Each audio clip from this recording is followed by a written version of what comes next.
Genesis 7 brings us Noah's flood. And the Lord said unto Noah, Come thou and all thy house into the ark, for thee have I seen righteous before me in this generation. Of every clean beast thou shalt take to thee by sevens, the male and his female, and of beasts that are not clean by two, the male and his female.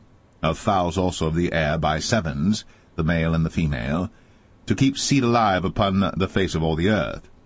For yet 7 days, and I will cause it to rain upon the earth 40 days and 14 nights. And every living substance that I have made will I destroy from off the face of the earth. And Noah did according unto all that the Lord commanded him.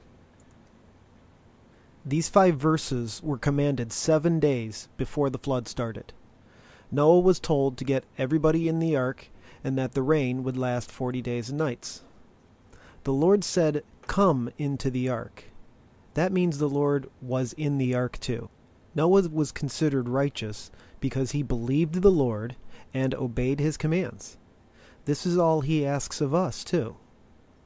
Here we find out that the general command to take animals 2 by 2 had an exception for clean animals. Most animals were 2 by 2, but some animals were taken by sevens because they would be sacrificed later. And Noah was 600 years old when the flood of waters was upon the earth. And Noah went in, and his sons and his wife, and his sons' wives with him, into the ark because of the waters of the flood, of clean beasts, and of beasts that are not clean, and of fowls, and of everything that creepeth upon the earth. There went in 2 and 2 unto Noah into the ark, the male and the female, as God had commanded Noah. And it came to pass after 7 days, that the waters of the flood were upon the earth. We learn Noah's age here in relation to the flood. I find 600 to be an interesting even number. I wonder if it has any parallel to the 6,000 years of history leading up to our ark, the Lord Jesus Christ. Just as God said, the flood began after 7 days. In the 600th year of Noah's life, in the 2nd month, the 17th day of the month, the same day, were all the fountains of the great deep broken up, and the windows of heaven were opened, and the rain was upon the earth 40 days and 40 nights. We're told the exact day the flood began for a reason. This date ends up being significant elsewhere in the Bible. The foundations of the great deep would be all the fault lines running all over the earth. Let's take a look at the globe. All right. There's a fault line that goes from up here all the way down the mid of the Atlantic Ocean, all the way down here. It keeps going up to here. Then it comes up here. And it goes up into here, right into Israel. That's one of them. It keeps going down here. Keeps coming around here. Comes up here. It'll go that way. It'll go that way. It'll go this way. It goes over into here too. And then comes up, of course, in here, and we all know the San Andreas Fault. And it comes up here, and it keeps going around here, all the way around here, and down here, of course, and this is generally known as the Ring of Fire. There's a lot of earthquake activity all along this whole area. All of those fault lines came from the beginning of the flood. Let's look at it a different way. Look at that. Here's that fault line beginning or ending. I really don't know if this was the beginning of it or the ending of it, but it cracked and just kept going. This one I didn't even mention earlier. Couples in with this Israel one that I was mentioning. This is just a defined line of where the fault lines are, of course. Look at all that. That's where the water came from. The fountains of the great deep. The windows of heaven would be referring to the rain falling down from the canopy of water above the earth that I had mentioned back in Genesis 1 and 2.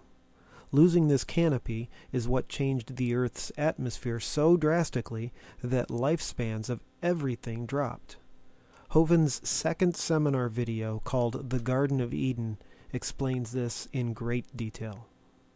In the selfsame day entered Noah and Shem and Ham and Japheth, the sons of Noah, and Noah's wife, and the 3 wives of his sons with them, into the ark, they and every beast after his kind, and all the cattle after their kind, and every creeping thing that creepeth upon the earth after his kind, and every fowl after his kind, every bird of every sort. And they went in unto Noah into the ark, 2 and 2 of all flesh, wherein is the breath of life.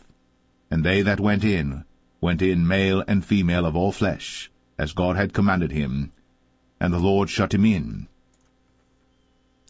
I think the point of this seemingly repetitive section is that the ark was boarded by all the animals and Noah's family all in one single day. I'll bet there's a prophetic parallel of this to something in the end times.